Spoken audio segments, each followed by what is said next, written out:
In today's video, I'm going to teach you how to add or change your Shopify logo using a desktop. First, sign into your Shopify admin so you're on the main dashboard. This is your control center for everything in your store. On the left-hand sidebar, look for Online Store and then click Themes. This area lists your current theme at the top and any other themes you may have installed below it. Find the theme you want to edit. If it's the one that's currently live, it will be labeled as your current theme. Click Customize on that theme to open the theme editor.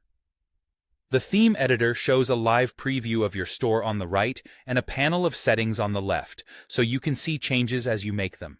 Next, look for the gear or settings icon, usually labeled Theme Settings. Click that, then choose Logo. This is where you'll control your store's branding image for the desktop view.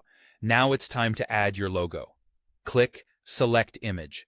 If the logo file is on your computer, choose Add Images and upload it. Shopify supports common formats like PNG and JPG. A high-resolution PNG with a transparent background usually looks the cleanest on most headers. If you've uploaded a logo before, you can pick it from your existing Shopify files right here without re-uploading. While you're at it, consider adding alt text. Alt text is a short description of your logo that improves accessibility for screen readers and can offer a small SEO boost.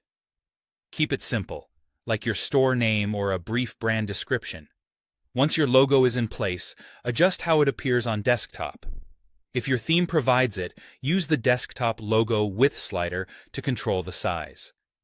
Watch the live preview as you drag the slider to make sure the logo is crisp, legible, and balanced with your navigation. A logo that's too large can push your menu into multiple lines. Too small, and it becomes hard to recognize. Aim for a size that looks good across the home page and inner pages. When you're happy with the look, click Save in the top right corner of the theme editor. Saving locks in your changes so they're reflected on your storefront. If you don't see a change immediately on your live site, refresh your browser to clear any local cache. That's it. You've uploaded or switched your logo, optimized its size for desktop, and saved your changes, all from the theme editor, quickly and cleanly.